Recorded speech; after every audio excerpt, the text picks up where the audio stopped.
সুপ্রিয় শিক্ষার্থীবৃন্দ, আসসালামু আলাইকুম ওয়া রাহমাতুল্লাহি ওয়া বারাকাতুহু। শিমুল মেমোরিয়াল নর্থ স্কুল এন্ড কলেজে দশম শ্রেণীর ইসলাম ও নৈতিক শিক্ষা ক্লাসে সবাইকে স্বাগত। আশা করছি আল্লাহর অশেষ মেহেরবানিতে পরিবারের সবাইকে নিয়ে ভালো আছো, সুস্থ আছো, নিরাপদে আছো। আলহামদুলিল্লাহ, আল্লাহর অশেষ মেহেরবানিতে আমিও ভালো আছি। সুপ্রিয় শিক্ষার্থীবৃন্দ, আজকের ক্লাসে তোমাদের সাথে আছি আমি মোহাম্মদ মিজানুর রহমান, সহকারী শিক্ষক, ইসলাম ও নৈতিক শিক্ষা, Shimul memorial north school and college, Rajshahi. সুপ্রিয় শিক্ষার্থীবৃন্দ, আজকে আমরা আলোচনা করব দ্বিতীয় অধ্যায়। আর দ্বিতীয় অধ্যায়ের নাম হলো কি? শরীয়ত। এই শরীয়ত অধ্যায়ের 5, 11 থেকে 21 এর উপর আলোচনা করব ইনশাআল্লাহ। আজকের আলোচনা শেষে আমরা যে বিষয়গুলো সম্পর্কে অবগত হতে পারবো সেটি হলো শরীয়তের দ্বিতীয় উৎস সুন্নাহ সম্পর্কে জানতে পারবো, আর রাসূল সাল্লাল্লাহু আলাইহি ওয়াসাল্লামের অসংখ্য হাদিস থেকে 10টি হাদিস সম্পর্কে আমরা জানতে পারবো। সুপ্রিয় শিক্ষার্থীবৃন্দ, তাহলে আজকে আমাদের আলোচ্য বিষয় শরীয়তের দ্বিতীয় উৎস সুন্নাহ, মহানবী সাল্লাল্লাহু আলাইহি ওয়াসাল্লামের 10টি হাদিস।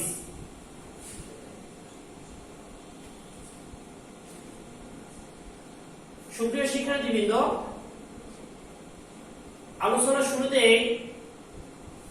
আজকে আমরা জানবো যে শরীয়তের দ্বিতীয় উৎস সুন্নাহ সম্পর্কে। সুন্নাহ আরবি ভাষার শব্দ, শাব্দিক অর্থ হলো রীতি নীতি। পরিভাষায় মহানবী সাল্লাল্লাহু আলাইহি ওয়াসাল্লামের কর্ম ও তার সমর্থিত রীতি নীতিকে সুন্নাহ বলে।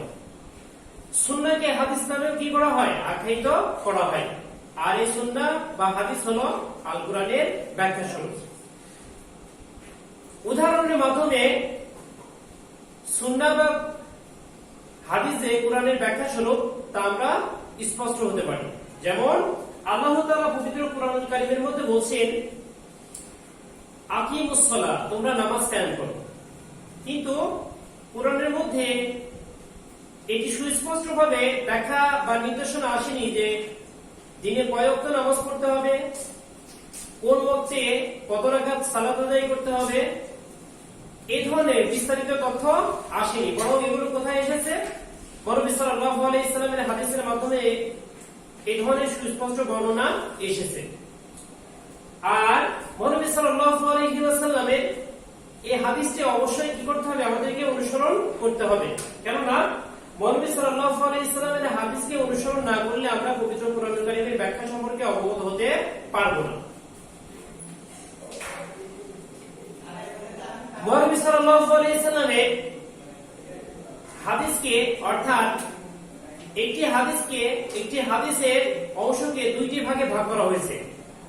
একটি হলো মতন, আরেকটি হলো সনদ। হাদিসের যে মূল বক্তব্য, এই মূল বক্তব্যকে বলা হয় মতন। অর্থাৎ একটি হাদিসের মধ্যে যে মূল বক্তব্যটি থাকবে সেই মূল বক্তব্যটি হলো কি? হাদিসের মতন। এই মতনের ভিত্তিতে হাদিস হলো 3 প্রকার। 1 নম্বর কাউলি, 2 নম্বর ফিলি, 3 নম্বর তাকরিরি। কাউলি এমন হাদিস যে হাদিসের মধ্যে মহানবী সাল্লাল্লাহু আলাইহি ওয়াসাল্লামের বাণীসূচক বা বক্তব্যগুলো কি স্থান পেয়েছে। অর্থাৎ রাসূল সাল্লাল্লাহু আলাইহি সাল্লামের বাণীসূচক হাদিসকে কি বলা হয়?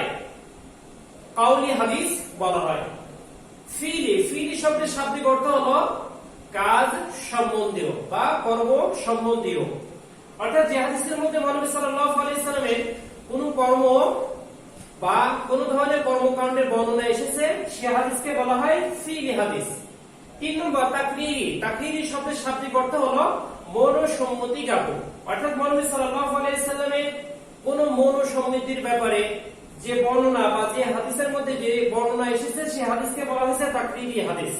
তাহলে মতনের ভিত্তিতে হাদিস 3 প্রকার।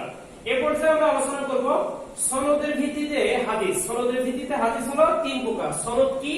সনদ হলো হাদিসের রাবীর পরম্পরাকে সনদ বলা হয়। আর রাবী বলতে আমরা কি বুঝি? যে সমস্ত সাহাবী বা তাবিঈরা হাদিস বর্ণনা করেছেন বা হাদিস বর্ণনাকারী তাদেরকে বলা হয় কি? রাবী। এই রাবির ভিত্তিতে হাদিস তিন প্রকার: মারফু, মাওকুফ আর মাকতুব। মারফু হাদিস হলো এমন হাদিস যে হাদিসের বর্ণনা অর্থাৎ রাবির বর্ণনা মহানবী সাল্লাল্লাহু আলাইহি ওয়াসাল্লাম পর্যন্ত পৌঁছেছে, এমন হাদিস হলো মারফু হাদিস। মাওকুফ হাদিস, মাওকুফ হাদিস হলো এমন হাদিস যে হাদিসের রাবির বর্ণনা সাহাবী পর্যন্ত পৌঁছেছে কিন্তু মহানবী সাল্লাল্লাহু আলাইহি ওয়াসাল্লাম পর্যন্ত পৌঁছেনি, এমন হাদিস হলো কি মাওকুফ হাদিস। আর মাকতুব হাদিস হলো এমন হাদিস যে হাদিসের বর্ণনা তাবি পর্যন্ত পৌঁছেছে, অর্থাৎ যে হাদিসের রাবি বা বর্ণনাকারী তাবি পর্যন্ত বর্ণনা করেছেন, সাহাবী বা মুহাম্মদ নবী সাল্লাল্লাহু আলাইহি ওয়াসাল্লাম পর্যন্ত তার বর্ণনার সূত্র পৌঁছেনি, এমনই হাদিস হলো কি মাকতুব হাদিস। সুপ্রিয় শিক্ষার্থীবৃন্দ, আমরা হাদিসের প্রকারগুলো জানলাম। এছাড়াও আরেকটি গুরুত্বপূর্ণ হাদিস আছে, সেই হাদিসের নাম হলো হাদিসে কুদসি। কুদসি শব্দের শাব্দিক অর্থ হলো কি পবিত্র। হাদিসে কুদসি কাকে বলে? যে হাদিসের মূল বক্তব্য স্বয়ং আল্লাহ তাআলা। আমরা বলছি যে হাদিসের মূল বক্তব্য স্বয়ং আল্লাহ তাআলা, কিন্তু মহানবী সাল্লাল্লাহু আলাইহি সাল্লাম তার নিজের ভাষায় মানুষের কাছে প্রচার করেছেন, এমনই হাদিস হলো হাদিসে কুদসি। সুপ্রিয় শিক্ষার্থীবৃন্দ, আমরা যে হাদিস নিয়ে আলোচনা করছি, এই হাদিসে সংকলন ও সংরক্ষণের কি একটি ইতিহাস রয়েছে। আমরা সবাই জানি মহানবী সাল্লাল্লাহু আলাইহি ওয়াসাল্লামের জীবদ্দশায় হাদিস কি সংকলন বা সংরক্ষণ হয়নি, কেননা সেই সময় যদি হাদিস সংকলন বা সংরক্ষিত হতো তাহলে কুরআন মাজিদের সাথে সংমিশ্রণের কি একটা সম্ভাবনা ছিল। এই আশঙ্কায় মহানবী সাল্লাল্লাহু আলাইহি ওয়াসাল্লাম হাদিস সংকলন বা সংরক্ষণ করতে নিষেধ করেছিলেন। তবে অনেক সাহাবী হাদিস সংরক্ষণ না করে মুখস্থর মাধ্যমে তারা কি করেছিলেন? সংরক্ষণ করেছিলেন। তারা নিজেরা মুখস্থ করেছেন, পরিবার পরিজনদেরকে কি মুখস্থ করতে উৎসাহিত করেছেন। এইভাবে হাদিস মহানবী সাল্লাল্লাহু আলাইহি সাল্লামের জীবদ্দশায় সংরক্ষিত হয়েছিল। রাসূল সাল্লাল্লাহু আলাইহি সাল্লামের ইন্তিকালের পর অনেক শাসকরা কি করেছেন? হাদিস সংরক্ষণ এবং সংকলনের কাজে তাদের প্রচেষ্টা কি অব্যাহত রেখেছিলেন। যেমন এমন একজন শাসক ছিলেন উমাইয়া খলিফা হযরত ওমর ইবনে আব্দুল আজিজ। ওমর ইবনে আব্দুল আজিজ সরকারিভাবে হাদিস সংগ্রহ এবং সংকলনের কাজ শুরু করেন। এই সময় সর্বপ্রথম হাদিসের বিশুদ্ধ সংকলন গ্রন্থ আল মুওয়াত্তা তৈরি করেন ইমাম মালিক রাহমাতুল্লাহি আলাইহি। আমি আবার বলছি, হাদিসের সর্বপ্রথম বিশুদ্ধ সংকলন গ্রন্থ আল মুওয়াত্তা, আর এটি তৈরি করেন ইমাম মালিক রাহমাতুল্লাহি আলাইহি। হাদিস সংকলনের স্বর্ণযুগ ছিল তৃতীয় শতক। হাদিস সংকলনের স্বর্ণযুগ ছিল হিজরি তৃতীয় শতক। এই তৃতীয় শতকে হাদিসের বিশুদ্ধ সংকলন গ্রন্থের মধ্যে বিশুদ্ধ 6টি হাদিস গ্রন্থ তৈরি হয়। সেগুলো হলো বুখারী, মুসলিম, তিরমিজি, আবু দাউদ, নাসাই, ইবনে মাজাহ। এভাবে হাদিস সংকলন এবং সংরক্ষণের ক্ষেত্রে রাসূল সাল্লাল্লাহু আলাইহি সাল্লামের মৃত্যুর পরও কি বিভিন্ন শাসক এবং ইসলামী গবেষক যারা ছিলেন তারা কি হাদিস সংগ্রহ এবং সংকলনের কাছে কি তারা আত্মনিয়োগ করেছিলেন। এই পর্যায়ে আমরা আলোচনা করব হাদিসের গুরুত্ব সম্পর্কে। হাদিস আমরা কেন অনুসরণ করব? হাদিস সম্পর্কে মহানবী সাল্লাল্লাহু আলাইহি ওয়াসাল্লামের এই বাণী সম্পর্কে আল্লাহ তাআলা বলেছেন যে মা আতাকুমুর রাসূলু ফাখুযুহু ওয়া মা নাহাকুম আনহু ফান্তাহু। মহানবী সাল্লাল্লাহু আলাইহি সাল্লাম তোমাদেরকে যেগুলো দিয়েছেন সেগুলো তোমরা গ্রহণ করো, আর যেগুলো তোমাদেরকে যে সমস্ত বিষয় থেকে তোমাদেরকে নিষেধ করেছেন সেগুলো থেকে তোমরা বিরত থাকো। এছাড়াও রাসূল সাল্লাল্লাহু আলাইহি সাল্লাম বিদায় হজের ভাষণের সময় তিনি একটি হাদিস বলে গেছেন, একটি বক্তব্য রেখে গেছেন, সেটি হলো তারাকতু ফীকুম আমরাইন লান তাদিল্লু মা তামাসসাকতুম বিহিমা কিতাবাল্লাহি ওয়া সুন্নতি রাসূলি। অর্থাৎ রাসূল বলেন তারাকতু ফীকুম আমরাইন, আমি তোমাদের জন্য দুটি বস্তু রেখে যাচ্ছি, লান তাদিল্লু মা তামাসসাকতুম বিহিমা, যদি তোমরা এই দুটি বস্তু জিনিস আঁকড়ে ধরে থাকো তাহলে কখনো পথভ্রষ্ট হবে না। সেই দুটি জিনিস কি? কিতাবাল্লাহি ওয়া সুন্নতি রাসূলি। একটি হলো আল্লাহর কিতাব আল কুরআন, আর দুই নম্বর হলো কি রাসূলের সুন্নাহ আল হাদিস। তার মানে রাসূলের এই বাণী এবং আল্লাহর বাণী থেকে আমরা সুস্পষ্টভাবে জ্ঞান আহরণ করতে পারি, আমরা অবগত হতে পারি যে আমাদের জীবনকে সঠিকভাবে যদি পরিচালিত করতে চাই অবশ্যই আমাদের কি হাদিসকে অনুসরণ করতে হবে। সুপ্রিয় শিক্ষার্থীবৃন্দ, এ পর্যায়ে আমরা কিছু গুরুত্বপূর্ণ কি হাদিস জানব। সর্বপ্রথম আমরা যে হাদিস নিয়ে আলোচনা করব সেটা হলো নিয়ত সংক্রান্ত হাদিস। নিয়ত সংক্রান্ত হাদিসে মহানবী সাল্লাল্লাহু আলাইহি ওয়াসাল্লাম বলছেন যে ইন্নামাল আমালু বিন্নিয়াত, নিশ্চয়ই প্রত্যেকটি কাজ নিয়তের উপরে নির্ভরশীল।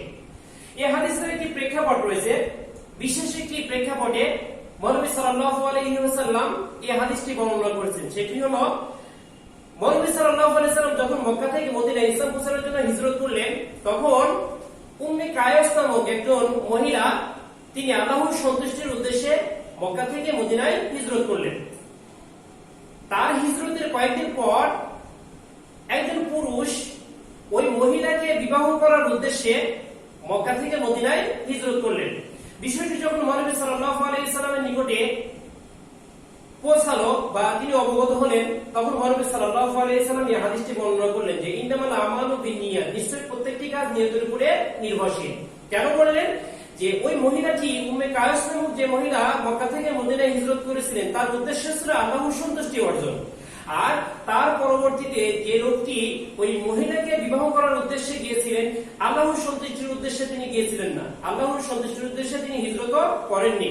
বিধায় মহানবী সাল্লাল্লাহু আলাইহি ওয়াসাল্লাম এই হাদিসের মাধ্যমে তিনি জানিয়ে দিলেন যে যে উদ্দেশ্যে যে জায়গায় যাবে তার সেই উদ্দেশ্যে সেই কাজটি কি হবে? পরিগণিত হবে। আল্লাহর সন্তুষ্টির উদ্দেশ্যে হিজরত করলে সেটি আল্লাহর সন্তুষ্টি অর্জিত হবে। আর যদি কোনো ব্যক্তি বিবাহ করার উদ্দেশ্যে কোনো জায়গায় কি হিজরত করে, সেটা কি বিবাহ করার যাত্রা হিসাবে কি হবে? গণ্য হবে, কোনো সওয়াব অর্জন করা যাবে না বা লাভ করতে পারবে না। নিয়ত সংক্রান্ত যে হাদিস ইন্নামাল আমালু বিন্নিয়াত, এটি হলো সহিহ বুখারীর সর্বপ্রথম হাদিস। তাহলে সহিহ বুখারীর সর্বপ্রথম হাদিস হলো নিয়ত সংক্রান্ত হাদিস ইন্নামাল আমালু বিন্নিয়াত। তাহলে অবশ্যই কি করব? আমরা প্রত্যেকটি কাজ নিয়ত করে আমাদের সংকল্প উদ্দেশ্য সঠিকভাবে স্থির করে আমরা সেই কাজটি কি করব? আল্লাহর সন্তুষ্টির উদ্দেশ্যে করব। এই পর্যায়ে আমরা দ্বিতীয় হাদিসটি আলোচনা করব। এটি হলো ইসলামের ভিত্তি সংক্রান্ত হাদিস। মহানবী সাল্লাল্লাহু আলাইহি ওয়াসাল্লাম বলেন যে বুনিয়াল ইসলাম আলা খামসিন, ইসলাম পাঁচটি ভিত্তির উপর প্রতিষ্ঠিত। শাহাদাতু আল্লা ইলাহা ইল্লাল্লাহ ওয়া আন্না মুহাম্মাদান আবদুহু ওয়া রাসূলুহু, এই কথা সাক্ষ্য দিয়ে যে আল্লাহ তাআলা ছাড়া অন্য কোনো ইলাহ নেই, আর মুহাম্মদ সাল্লাল্লাহু আলাইহি ওয়াসাল্লাম আল্লাহ তাআলার বান্দা এবং কি রাসূল। ওয়া ইকামিস সালাহ ওয়া ইতাইজ যাকাত ওয়াল হজ ওয়া সাওমি রমজান, এরপরে কি? সালাত কায়েম করা, যাকাত প্রদান করা, হজ করা এবং রমজান মাসের রোজা পালন করা। এভাবে মহানবী সাল্লাল্লাহু আলাইহি ওয়াসাল্লাম ইসলামের পাঁচটি ভিত্তির কথা উল্লেখ করেছেন। এই যে পাঁচটি ভিত্তির কথা আমরা জানলাম, এই পাঁচটি ভিত্তির মধ্যে সবচেয়ে গুরুত্বপূর্ণ ভিত্তির নাম হলো ঈমান। আর ঈমানটিকে রাসূল সাল্লাল্লাহু আলাইহি ওয়াসাল্লাম একটি তাঁবু সদৃশ ঘরের মধ্যস্থিত খুঁটি হিসাবে আখ্যায়িত করেছেন। অর্থাৎ একটি তাঁবু যেমন দাঁড় করাতে বা একটি তাঁবু টাঙিয়ে ঘর তৈরি করতে পাঁচটি যদি খুঁটি লাগে, চার কর্নারে কি? চারটি খুঁটি, আর মাঝখানের যে খুঁটি সেই খুঁটিটির নাম কি? ঈমান। আর ঈমানটা হলো সবচেয়ে গুরুত্বপূর্ণ ভিত্তি। এজন্য অবশ্যই কি আমরা এই পাঁচটি ভিত্তির কোনো একটি ভিত্তিকে কি আমরা অবহেলা করব না, তাহলে আমরা নিঃসন্দেহে কি হয়ে যাব? আমরা বেঈমান হিসেবে গণ্য হয়ে যাব। সুপ্রিয় শিক্ষার্থীবৃন্দ, এই পর্যায়ে আমরা আলোচনা করব দানশীলতা সংক্রান্ত একটি হাদিস। মহানবী সাল্লাল্লাহু আলাইহি ওয়াসাল্লাম বলেন, বান্দাগণ প্রতিদিন সকালে উপনীত হলে দুজন ফেরেশতা অবতরণ করেন।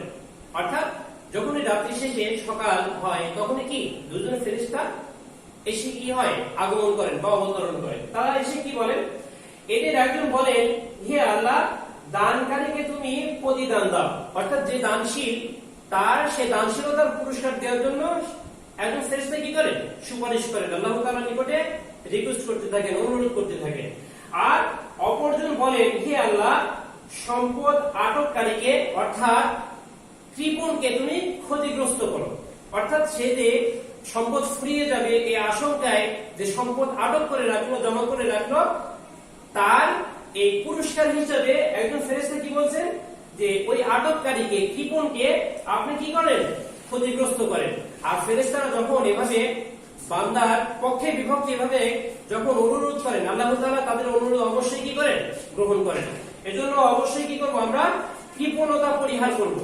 কৃপণতা পরিহার করব, কেননা কৃপণতা যদি করি, যদিও বাহ্যিক দৃষ্টি থেকে আমাদের কাছে মনে হয় আমাদের সম্পদ অনেক বেড়ে যাচ্ছে, কিন্তু প্রকৃতপক্ষে সম্পদ কি বৃদ্ধি পাবে না। যদি আল্লাহর রাস্তায় অসহায় দরিদ্র বা যারা মৌলিক অধিকার পূরণ করতে পারছে না এমন ব্যক্তি যদি থাকে আর তাদের সাহায্য সহযোগিতা যদি আমরা এগিয়ে না আসি, অবশ্যই কি আল্লাহ তাআলা আমাদের এই সম্পদ কি করবেন, বিভিন্ন উপায়ে বিভিন্ন পদ্ধতিতে কি করবেন, নষ্ট করে দিবেন।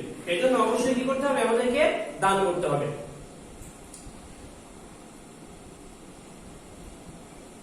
এ পর্যায়ে আমরা আলোচনা করব বৃক্ষরোপণ সংক্রান্ত হাদিস। রাসূল সাল্লাল্লাহু আলাইহি ওয়াসাল্লাম বলেছেন যে কোন মানুষ যদি বৃক্ষরোপণ করে কিংবা কোন ফসল আবাদ করে, এরপর তার থেকে কোন পশু, মানুষ বা চতুষ্পদ জন্তু কিছু ভক্ষণ করে, তবে তার জন্য সাদকা হিসাবে গণ্য হবে।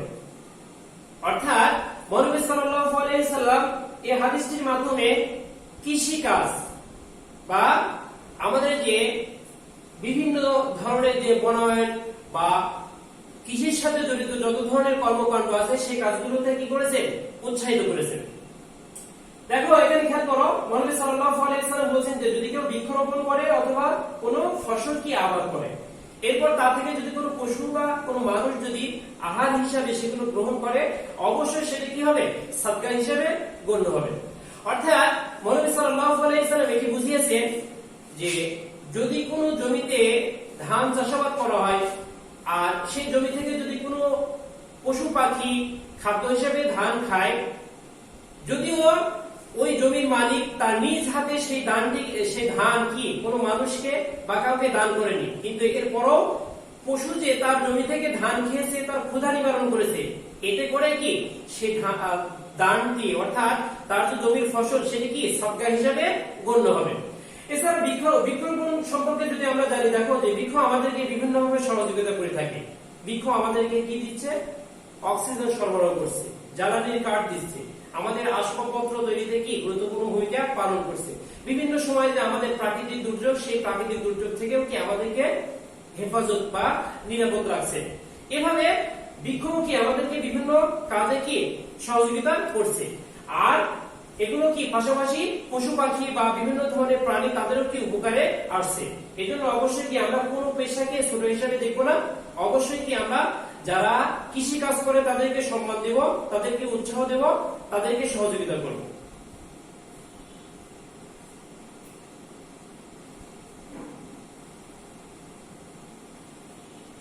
এ পর্যায়ে সর্বোত্তম মানুষ সংক্রান্ত আমরা হাদিসটি জানবো। নবী সাল্লাল্লাহু আলাইহি সাল্লাম বলেন, আমি কি তোমাদের ভালো লোকদের সম্পর্কে অবহিত করব না? প্রশ্ন করছেন সাহাবীদেরকে। তখন সাহাবীরা বললেন, হ্যাঁ বলে দিন।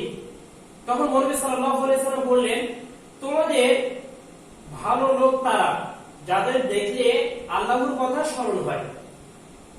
যাদের দেখলে আল্লাহর কথা স্মরণ হয়, এর মাধ্যমে বোঝানো হয়েছে যে যে সমস্ত ব্যক্তিদের আচার আচরণ, যে সমস্ত ব্যক্তিদের কথাবার্তা, যে সমস্ত ব্যক্তিদের চাল চলন, মানুষের সাথে সৌহার্দ্যপূর্ণ আচরণ বজায় রাখবে, যারা মানুষের সাথে ভালো ব্যবহার করবে, রাসূলের এই বাণী দ্বারা তাদেরকে কি বোঝানো হয়েছে।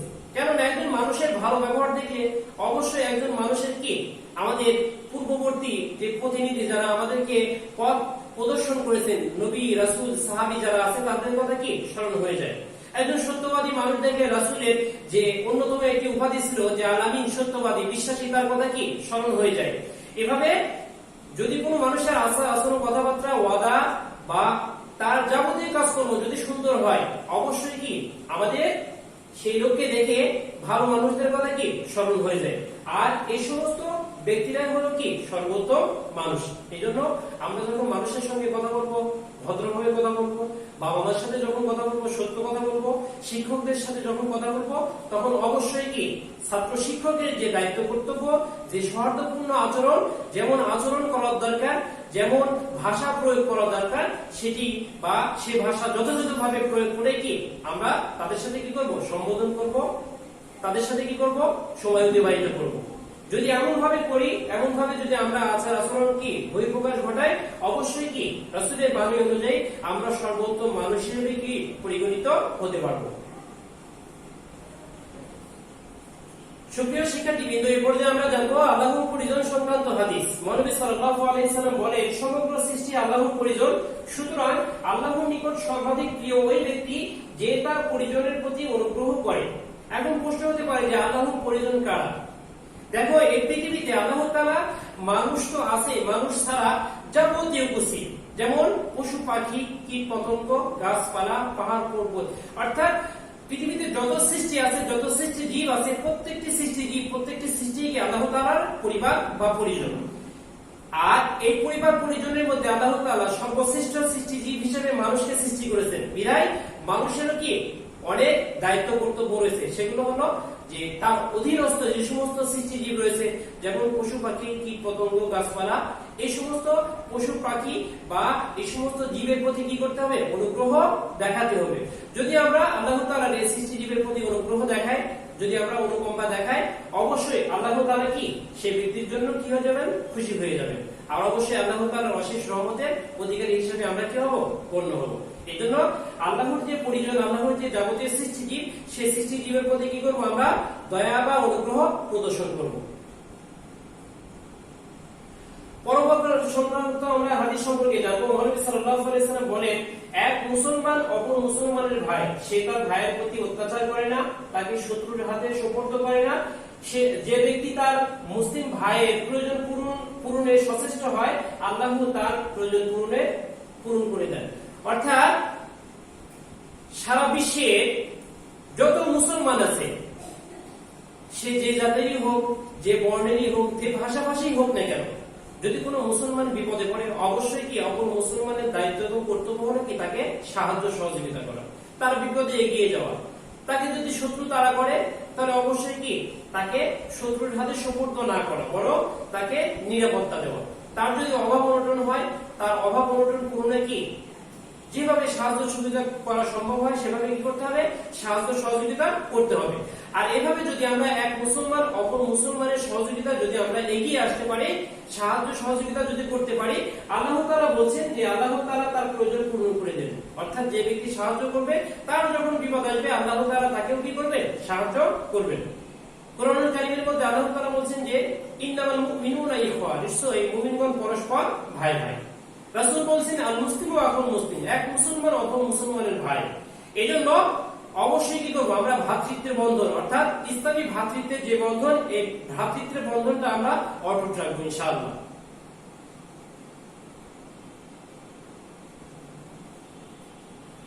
এরপর যে আমরা জানবো ব্যবসায়ী সততা সংক্রান্ত হাদিস। রাসূল সাল্লাল্লাহু আলাইহি ওয়াসাল্লাম বলেছেন, বিশ্বস্ত সত্যবাদী মুসলিম ব্যবসায়ী কিয়ামতের দিন শহীদদের সঙ্গে থাকবেন। তাহলে একজন যদি বিশ্বস্ত সত্যবাদী মুসলিম ব্যবসায়ী হন, আর সে যদি সততার সাথে ব্যবসা পরিচালনা করেন, তাহলে কিয়ামতের দিন রাসূলের বাণী অনুযায়ী অবশ্যই সে ব্যক্তি কি শহীদদের সঙ্গে অবস্থান করবেন। কিন্তু এই বিশ্বস্ত সত্যবাদী মুসলিম ব্যবসায়ীর কিছু শর্ত পালন করতে হবে। সেটা হলো তাকে আমানতদার হতে হবে, তাকে বিশ্বস্ত হতে হবে, তার মধ্যে কি থাকতে হবে? সততা থাকতে হবে, সত্যবাদিতা থাকতে হবে। ব্যবসা পরিচালনার ক্ষেত্রে অনেক সময় দেখা যায় যে অনেক মানুষ প্রতারণার আশ্রয় নেয়। কোন ব্যক্তি যদি প্রতারণার আশ্রয় নিয়ে ব্যবসা করে, তিনি কি শহীদদের সঙ্গে অবস্থান করতে পারবেন? পারবেন না। ব্যবসায়িক পণ্য যদি ভালো হয়, তাহলে ভালোই বলতে হবে। যদি মধ্যম মানের হয়, তাহলে মধ্যম মানেরই বলতে হবে। নিম্ন মানের হলে নিম্ন মানেরই বলতে হবে। নিম্ন মানের কোন পণ্যকে যদি ভালো বলে ক্রেতার কাছে বিক্রয় করে, অবশ্যই কি সে ব্যক্তি প্রতারক বা প্রতারণাকারী হিসাবে গণ্য হবে, মুনাফিক হিসাবে গণ্য হবে, বিশ্বস্ত সত্যবাদী বা মুসলিম ব্যবসায়ী হিসেবে গণ্য হবে না। এজন্য অবশ্যই শহীদদের সঙ্গে যদি আমরা মর্যাদাপূর্ণ অবস্থান আমরা যদি অর্জন করতে চাই, অবশ্যই আমাদের মধ্যে সত্যবাদিতা, সততা, বিশ্বস্ততা, আমানতদারিতা বজায় রেখে ব্যবসা পরিচালনা করতে হবে। আর এভাবে ব্যবসা পরিচালনা করলে অবশ্যই আল্লাহ তাআলা আমাদের উত্তম রিজিকের ব্যবস্থা করবেন, আমাদের যাবতীয় প্রয়োজন পূরণ করবেন ইনশাআল্লাহ।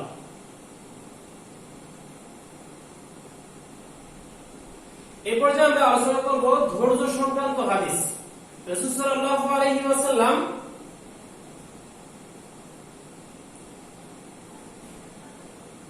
নবী সাল্লাল্লাহু আলাইহি ওয়াসাল্লাম বলেছেন, মুমিনের সকল কাজ বিস্ময়কর। মুমিনের সকল কাজ বিস্ময়কর। কিভাবে মুমিনের সকল কাজ বিস্ময়কর? আর প্রতিটি কাজই তার জন্য কল্যাণ বয়ে আনে। মুমিনের কাজ হলো এক নম্বর বিস্ময়কর, দুই নম্বর কথা হলো যে তার প্রত্যেকটি কাজই তার জন্য কল্যাণ বয়ে আনে। সেটা হলো কিভাবে? যে এই কল্যাণ মুমিন ছাড়া কেউ লাভ করতে পারে না। যদি সে সুখ শান্তি লাভ করে তবে সে কি কৃতজ্ঞতা প্রকাশ করে, এটা তার জন্য কল্যাণকর। আর যদি সে দুঃখ কষ্টে নিপতিত হয় তবে সে কি ধৈর্য ধারণ করে, এটা তার জন্য কল্যাণকর। পবিত্র কোরআন কারীমের মধ্যে আল্লাহ তাআলা বলেন যে লাইন শাকারতুম লাযিদান্নাকুম ওয়া লাইন কাফারতুম ইন্না আযাবি লাশাদীদ। যে কৃতজ্ঞতা প্রকাশ করে আল্লাহ তাআলা তার নিয়ামত অর্থাৎ তার প্রতি আল্লাহর নিয়ামত বাড়িয়ে দেন। ওয়া লাইন কাফারতুম, আর যে ব্যক্তি কৃতজ্ঞতা প্রকাশ করে না, ইন্না আযাবি লাশাদীদ, আল্লাহ তাআলা বলেন তার জন্য কঠোর থেকে কঠোর কি শাস্তির ব্যবস্থা রয়েছে। তাহলে এই জন্য মুমিনের প্রত্যেকটি কাজ তার জন্য কল্যাণকর। কেননা মুমিন যখন কি সুখ শান্তি পায় তখন সে আল্লাহর কৃতজ্ঞতা প্রকাশ করে, আলহামদুলিল্লাহ বলে।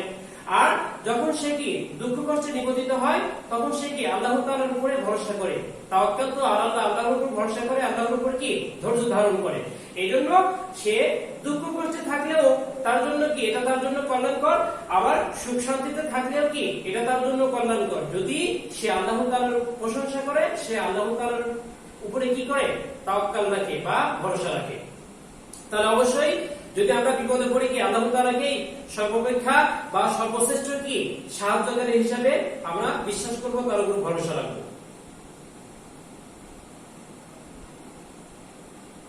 সর্বশেষ যে হাদিসটি নিয়ে আমরা আলোচনা করব সেটি হলো জিকির সংক্রান্ত হাদিস।